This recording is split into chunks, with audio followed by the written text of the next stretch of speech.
What's up, guys? This is Subtle Roy, and today I just want to talk about how to create your own builds on the fly. And this is going to be a bit of an impromptu, I don't know, freeballed, I guess, if you will, instructional video, so just bear with me. So the idea behind this video is, how do you create your own builds? And the way you go about creating your own builds is basically through game knowledge. So I'm going to try to walk you through some builds that I like to go that aren't very common. So one of them is one of my favorite Quinn builds. So every champion has a core, right? And their core is essentially the items that synergize so well with their kit that people rush them, right? So for Quinn, I think Quinn's core is Blade of the Rune King, Youmuu's. I don't always build them in the same order. Sometimes I go Cutlass into Youmuu's, but essentially I feel like these two items are extremely core on her. Now let's say, for example, I was playing against a heavy magic damage team, right? Let's call this magic damage team. And they also had a lot of CC. So what would you do? First off, you're going to try to get tenacity as quickly as you can, right? So you're going to build Merc Treads.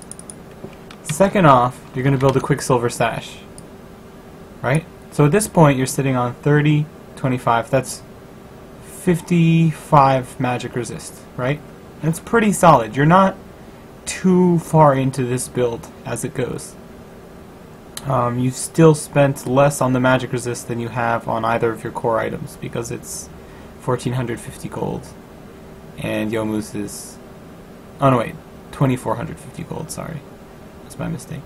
So what I would do from there is, let's say the team is full stacked magic damage. You're talking Ahri mid, Rumble top, Annie support, I don't know, let's say Corki ADC who deals a lot of magic damage. What I would do from there is I would just immediately go for the Hex Drinker. So that way I'm sitting on a crazy amount of magic resist.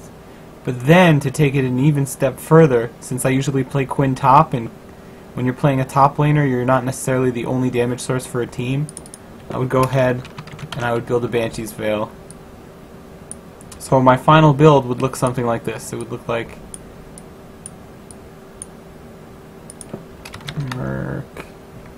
Mercurial Scimitar, Hex Drinker, Banshees.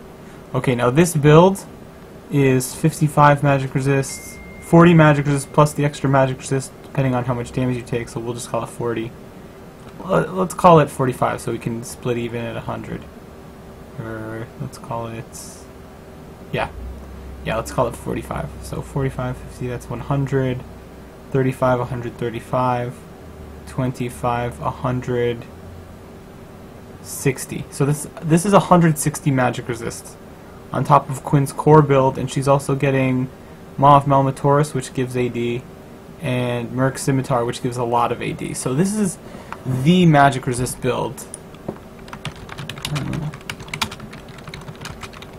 So do you see what the idea is? The idea is you build your core, and then after your core, whatever that is, it could be Youmuu's Ghostblade, it could be, I don't know, Sunfire Cape, Spirit Visage, whatever your core is, and then you start to build depending on the team comp. Okay, so now let's take this same exact idea, right?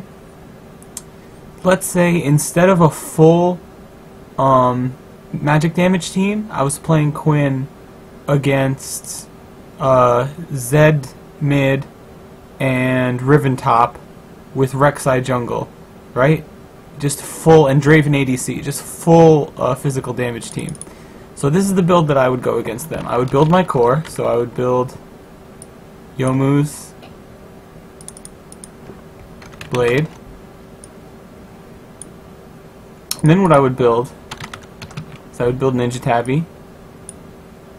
I would build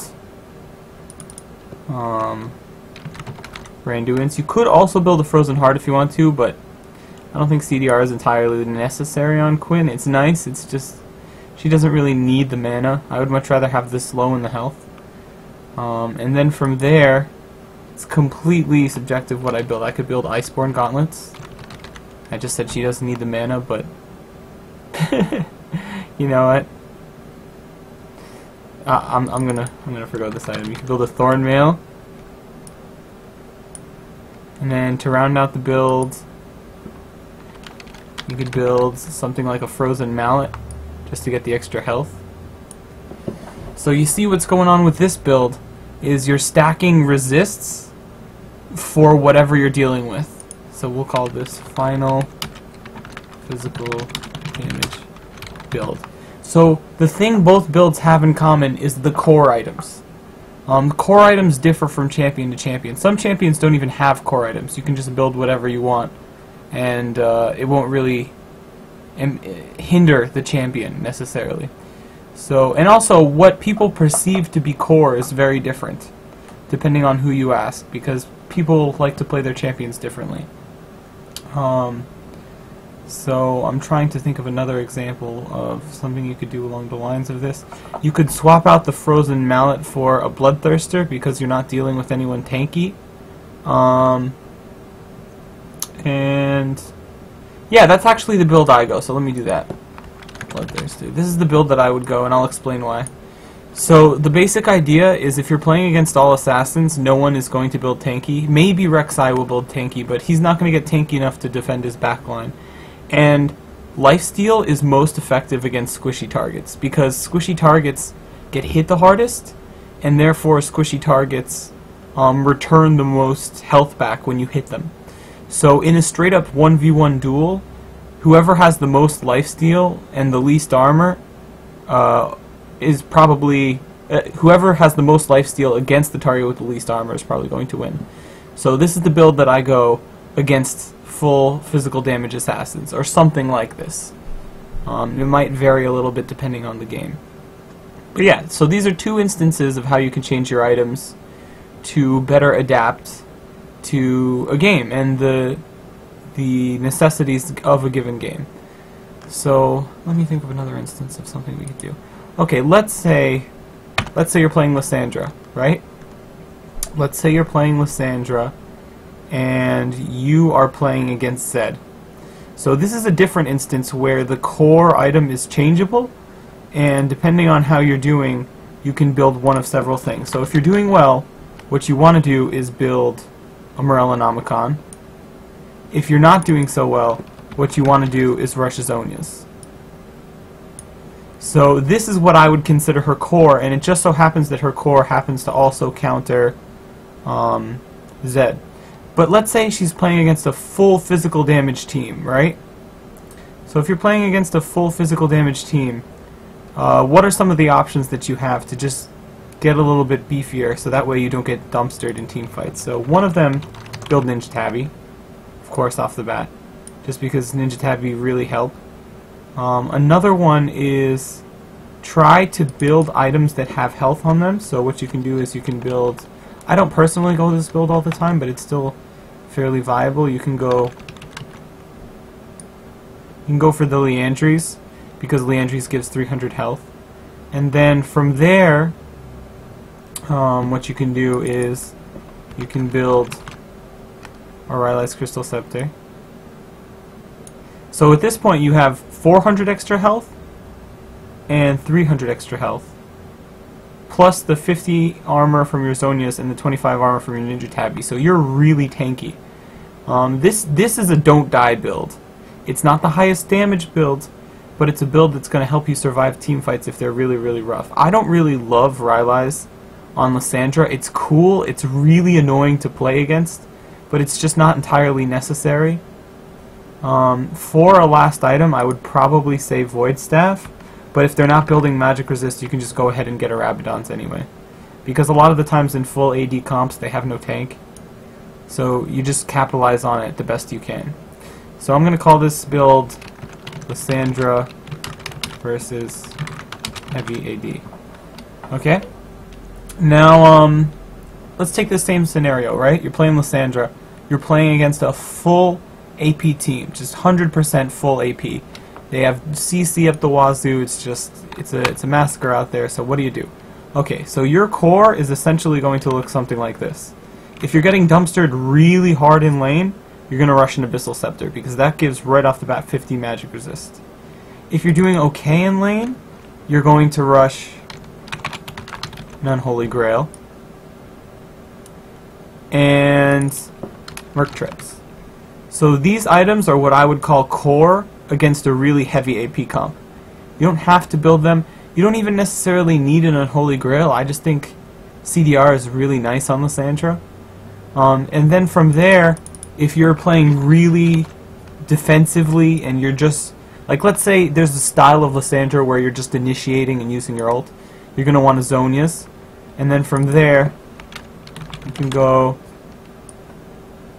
let's say, you know what? Let's say Void Staff, because AP comps tend to have at least one tank.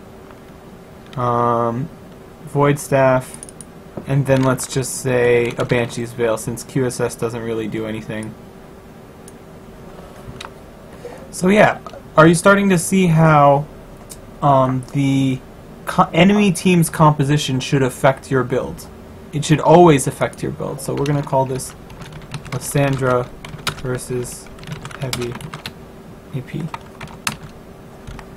Okay, and yeah, you could have swapped out the Rabadons in this build for Aranduins. I just don't think it's necessary because Lysandra has so many slows to begin with. She's just a mage that's like chock full of ways to CC people. Let me think. You know what else you could swap this out for is a Rod of Ages for even more HP. But I don't particularly like Rod of Ages on Lysandra. I've seen people be successful with it, and it's definitely a legitimate thing to build, but you have to build it so early that you forego your early Zonias or your early Morellonomicon, so I just can't vote for it, necessarily. Okay, so the last thing I wanted to do was talk about tanks, and how being a tank should affect your build. So let's say that you're playing Shen, right? So for Shen, the core item is Sunfire Cape, because he can't push waves without it. So Shen, and let's say you're playing Shen, and the AP carry gets really fed, right? The AP carry gets extremely fed. They're going in your jungle, they're blowing you up. So at that point, or not jungle, they're going in your lane, they're blowing you up, even if, let's say, you're laning against like a Riven or something. So at that point, it's your prerogative to rush magic resist. So this is Shen versus AP gets fed. Because you also have to take into account who gets fed. And ultimately, it's whoever gets fed that's going to carry the game, unless it's like an 80-minute game and everyone gets fed. And even then, it comes down to who's the best players, and usually the people who know how to get fed know how to carry games. So for Shen, let's say your core is Sunfire Cape, but then immediately after, you want to get a Banshee's Veil, because Banshee's is ultimately the more defensive item than Spirit Visage. Spirit Visage is a little greedy, because you go for the CDR, and you can't afford that if you're getting blown up. You also want to get Merc Treads. Now from here, you have an option. You can continue to build physical resists and stack armor, or you can keep building magic resist since you know the AP carry is fed and you're the front line. So if I were this Shen, I would just go right ahead, get a Locket, get a Spirit Visage, and maybe just throw in a Randuin's for good measure, so that way you have a slow. And this would be my build against a fed AP carry. I would get it specifically in this order, and I would do this probably every single game, because even though you'll do no damage, you'll be able to soak so much damage that it'll be like the AP carry never got fed. So similarly, let's say you're playing Shen versus ADC gets fed, right? Let's say you're playing Shen versus the ADC gets fed. What you basically have to do is you have to stack so much armor that when they're hitting you, they are hurting themselves and doing no damage. And you need to sit in front of your team and just be that tank.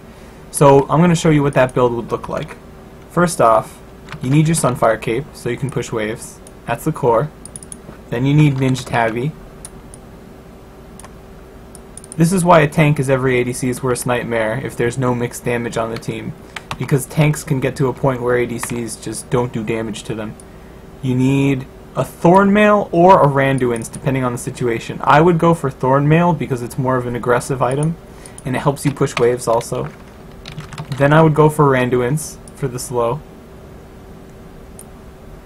Then from there, I think I would go for a Warmogs.